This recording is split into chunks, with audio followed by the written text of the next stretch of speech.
Hello guys, in my last vlog where I went speed surfing in the south of France, I asked you if you were interested in a slingshot tutorial, and a lot of you guys seem to actually like the idea. So yeah, here it is, the slingshot tutorial.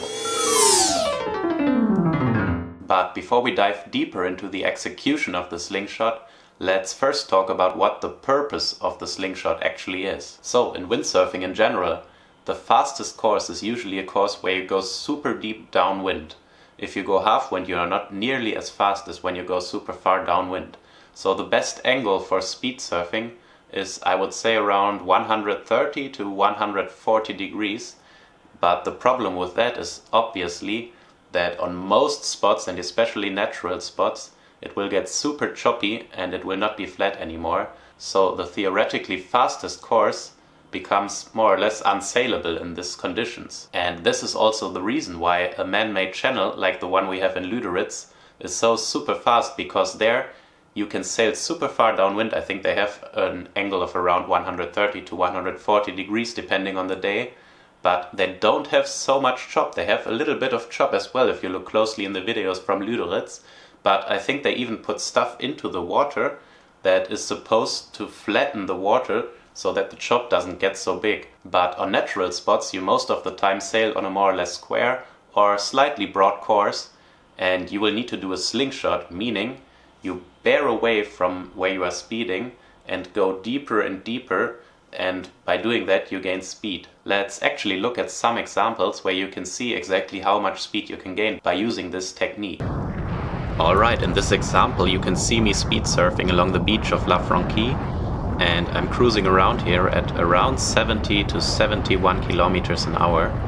And you can see now that I initiate the slingshot, my speed is 71 kilometers.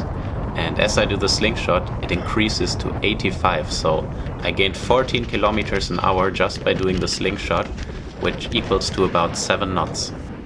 But what I have to notice here, that this was an extremely square day, so the effect of doing it on a day where the wind is only half wind is of course a lot greater than when it is already broad. So this second example is already, I think, 2 years old, and here this day it was much more broad, so I already had a better speed on the straight line, and as you can see I'm hitting it now with around 75 kilometers an hour on the straight line. But I increased to only around 81 kilometers an hour, so it was an increase of about 6 kilometers an hour. So as you can see, the slingshot only lasts for a couple of seconds. So really you will only get a couple of seconds with good top speed, and this technique is really not suitable for any video timed events. But it is super useful to increase your max speed and just to practice getting to higher speeds. Alright, now that we established what the slingshot actually is, let's now talk about how you can use it and go faster on your windsurf sessions. So I divided the slingshot into 3 sections, which makes sense for me. And the first one of this is the initiation of the slingshot.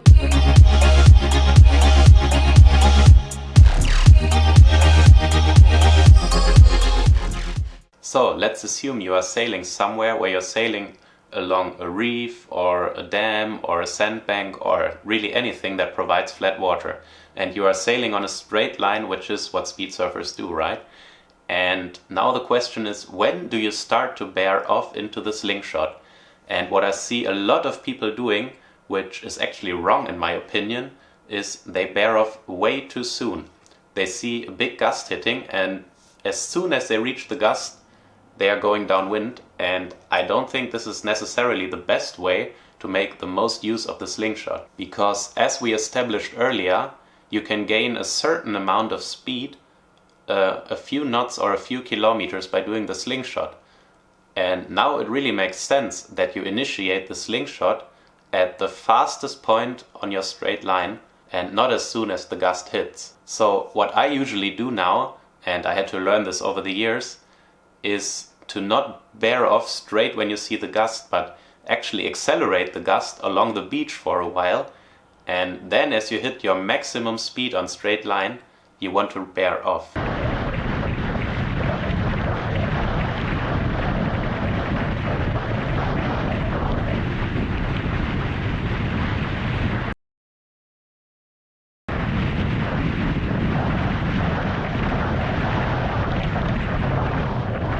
Because let's say you start the slingshot with 38 knots and you gain 4 knots by doing the slingshot, you will end up with 42 knots.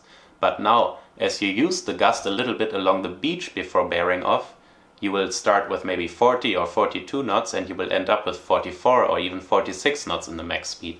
But what you will need is a day where you don't have super short gusts. You need a day with a little bit of more consistent wind, where you have time to accelerate in the gust and then actually bear off still in the gust. So if you struggled before with your slingshot by not getting as much top speed out of it as you want, try to initiate it at the fastest point of your straight line and really pay attention to when you are initiating the slingshot. Let's get to the second phase of the slingshot, the execution.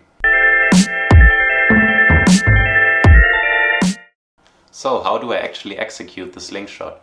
What I like to do is find my perfect stance, so really pay attention that your front leg is stretched and that you have a good lift on the board, and when you find this position you can start your slingshot. But what I think is important to notice here is that I do the slingshot slowly. I don't bear off immediately, I slowly turn more and more downwind, because by doing this I can keep my perfect stance and accelerate on and on and on, and actually get also better 10 seconds than by just bearing off really fast and only getting a good 1 or 2 second peak. This is actually a huge mistake that I made myself for many years, is that I was bearing off super fast because I was thinking I need to really make this turn quickly to get the most speed out of it. But I don't think this is necessarily true. By doing it more slowly, you can keep more control over your board and rig and keep your perfect stance more than you can if you bear off super fast. So this is one tip I can give you guys. The next thing you should actually pay close attention to if you want to get the maximum efficiency out of your slingshot is that you don't oversheet a sail, which I also see a lot happening, is that when people go downwind, the pressure in the sail actually becomes less. So what they are doing with their backhand is pulling too much on the boom, and by that way they are kind of destroying the flow around the sail. And this is really important, that you try to keep the sail as steady as possible during your slingshot. So try to pay attention towards first your stance, and secondly that you do not oversheet the sail. And if you do that, I think you will improve your speeds on the slingshot drastically. Alright guys, before we get to the last part of this tutorial, I actually just want to welcome all the new guys. We are up to I think 1100 subs now, which is really amazing to me that this channel is finally growing. And yeah, I'm really happy about it. And doing this tutorial is kind of a new thing for me, as I've only been doing vlogs and action clips before. So yeah, it would be really nice if you could let me know down in the comments if you like this kind of content, and if I should make more of these kinds of tutorials, or if I should just keep doing action clips and vlogs. So the last part of the slingshot is the deceleration.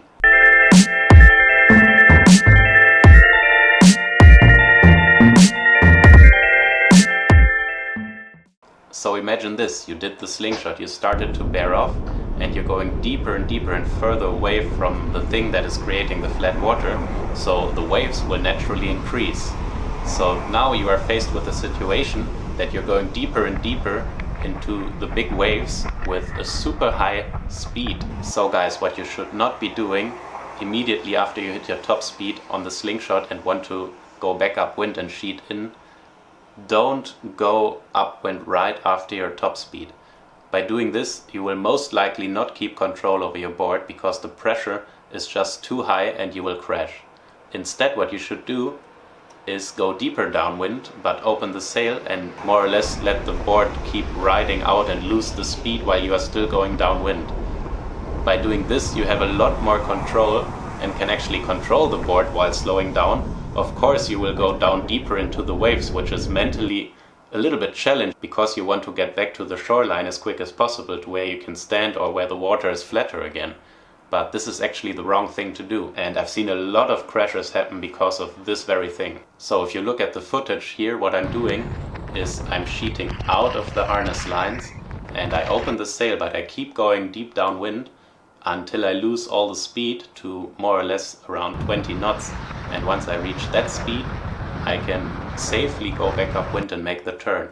And if I crash at the end at 20 knots, it's also nothing serious. I can pick the sail back up and keep going again. So this is my advice to you. Let the board ride itself out and don't go immediately back upwind. So these are, in my opinion, the 3 steps towards doing a more successful slingshot that will get you a higher top speed in the end. So guys, that's more or less it for this video. One advice I can give you is the best wind strength to practice the slingshot is, I would say, around 20 to 30 knots. Because in this wind strength you have enough power in your sail that you can actually go downwind and it will be successful and result in higher speeds, but it's not so super strong that it's hard to keep control, and also the waves are not so super high when you do the slingshot. Alright, that's it for this video. Guys, hang loose and see you in the next one.